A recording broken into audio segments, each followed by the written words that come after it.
I'm Plumpy from WhatCulture.com, and this is the Pipebomb.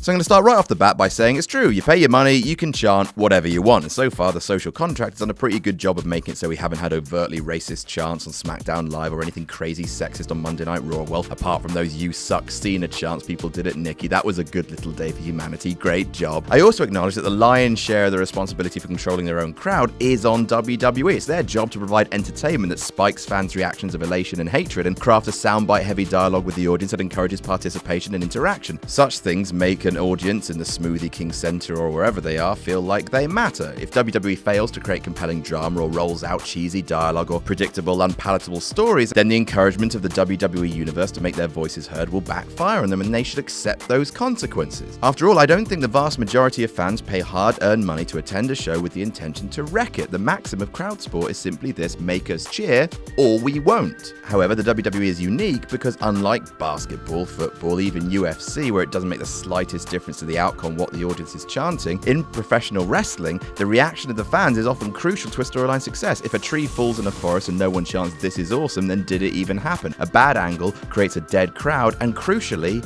vice versa. That's the main point of this pipe bomb. In any other sport, you pay your money, you can chant whatever you like, but in the world of wrestling, the fans have the power to make or break matches, angles, and gimmicks. And as much as some fans might not want to admit this, with great power comes great responsibility, or in other words, some of your chants are ruining the show. Stop being dicks. Bit of history first. When you go back and watch classic wrestling from the 80s or beyond, one thing strikes you as odd. No, not the presence of Lord Alfred Hayes, the original posh guy who liked wrestling. Look at him. Hello, Alfred, you're silly. But it's the fact that there are barely any chants. You get the odd Hogan chant here or there, but both in the big stadium shows and even in the more intimate environments of arena shows like Superstars, even the studio-based stuff of territories, there's not that much chanting. The odd name and collective cheers or boos, but nothing approaching the madness you get at NXT or your local indie show today. People were communicating with the wrestlers on an individual basis, shouting things out, not colluding with other people. Fan psychology, like your dad's hair, changed in the 90s. One of the first great examples of fans cottoning onto the power they wielded was at the Great American Bash 1991, one of the most derided shows in the history of WCW, also known as the Flair Protest Show. It's a fairly well-known story that when Jim Herd took over WCW, his tenure was fairly shocking because he knew essentially nothing about wrestling. His masterpiece was wanting to drop NWA champion Ric Flair down to the mid-card, slash his pay, make him cut his signature hair, stop calling him the Nature Boy, and start calling him Spartacus. When Flair said, yeah, no, they fired him 2 weeks before Great American Bash, stripped him of the title despite the fact he had the physical belt itself, and replaced him in a big cage match against Lex Luger with Barry Windham. The fans knew this and were like, yeah, no.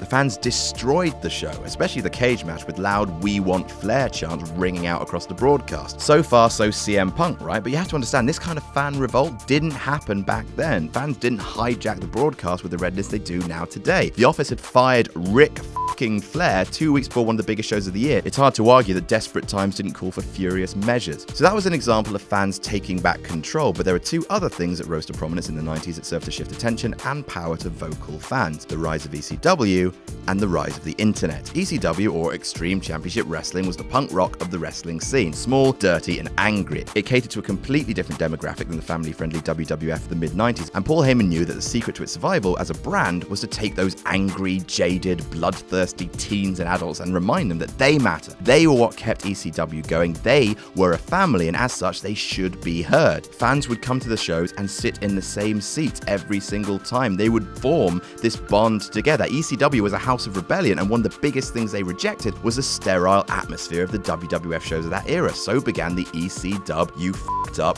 "Holy shit," and all the other chants that gradually began to seep into the mainstream like ink in a glass of water. The internet fanned those flames. Not only did it give ECW fans a platform to share their experience, but suddenly all kinds of fans en masse started talking to each other. In the 80s, a fan often went to a show not knowing the politics of booking or the machinations of the head office, or even that the people in the crowd around them felt the same thing as they did. As message boards began to flourish, pockets of the fan base started to air their grievances with each other, realize the common ground between them, began to establish collective wisdom, commonly held perceptions on boring characters like Rocky Maivia, leading to Die Rocky Die chants springing up. Fast forward to today and a slow escalation of chanting, rebellions, and internet memes until the Raw after WrestleMania 29. Fans hijacked the show, chanting JBL, RVD, and Randy Savage during matches they found boring, cheered the heels over the faces, and began bellowing Fandango's theme over and over again. WWE gave them a Slammy for Best Crowd of the Year.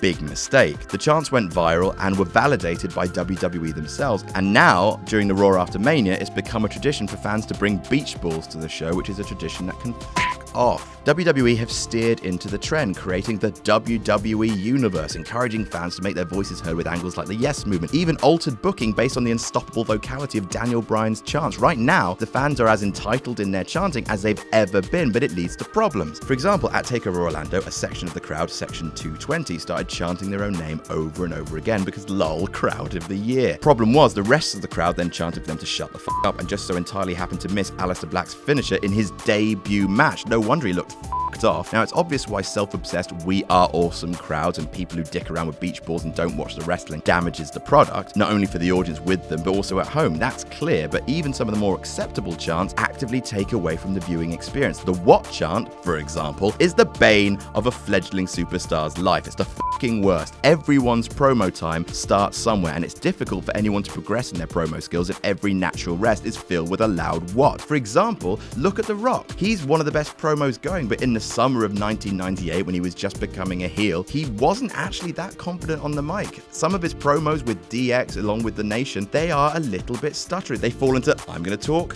rest, I'm gonna talk, rest, I'm gonna talk. If fans had watted him back then, would The Rock have gotten as good as he was as quickly? Maybe, maybe not. It's hard to say. Confidence is tricky. It also has the effect of making every promo sound the same. If fans don't listen to the words of the promo, they don't allow themselves to be moved or engaged. They just listen for the gap, they chant what, and then they take to the message boards asking, why isn't wrestling as compelling as it used to be? Fans actually watted AJ Styles when he first arrived and was feuding with Chris Jericho. You're fucking monsters. Then you have the CM Punk chant. Now listen, I understand that sometimes WWE take the piss with contrary booking, but remember in WCW when The Office fired Ric Flair 2 weeks before the Great American Bash. In that sense, a protest chant makes sense. You just can't do that kind of hanky bollocks. A lot of the fans who had paid in advance for their tickets felt defrauded. CM Punk is the all-purpose protest chant of the day, and the fans throw it out at the slightest inconvenience. I will never forgive the fans for chanting CM Punk during the excellent promo segment between Seth Rollins and Triple H leading up to WrestleMania 33. Storytelling killing wankers. So CM Punk and What are difficult, but some chants are great and add much needed personality to their favorite stars like the Yes chant, but even they can be misused. For example, look at the 10 chant. It's brilliant during a Ty Dillinger match, gives him loads to play off, untold interaction with the crowd, makes him lean into his matches, but now, more often than not, the referee's 10 count is completely overwhelmed by the fans chanting 10 with every single number. Stop it! I know it's a meme, but that's the neutering of an actual storytelling device. I don't want to be all old man yells at cloud here, but the ref's 10 count is one of the weapons in the agent's arsenal when it comes to injecting tension in matches. A superstar rolling into the ring at the count of 9 can be a brilliantly tense thing if the stakes are right, but who will care if the crowd chant 10 over the top of 6, then 7, and then 8? Complaining about the product whilst also making the product worse is the height of dick moves. Now, I'm not saying you have to meet WWE halfway. Most of the time, the product is bad and it does invite protest chants, but maybe the fans should focus a little less on trying to create a smarky viral moment when they could be working a little bit with WWE to help generate enthralling television. Hell, if you're not going to do it for Vince and Kevin Dunn and creative, do it for the wrestlers who need you to pay attention to them if they're going to get the attention of the dudes in the back who call the shots. None of this is me trying to get fans to stop chanting. In fact, the opposite. I'm just pointing out the difference between chanting "This is awesome" and "We are awesome." One chant helps the dudes in the ring, the other helps no one but a small collection of obnoxious fans. And whether WWE like it or not, the fans in attendance have a huge amount of power. All I'm saying is, make sure you recognize that power and you use it for the right reasons. Let's make stars. That is the power that we have. I'm Plumpy from WhatCulture.com, and that was the Pipe Bomb.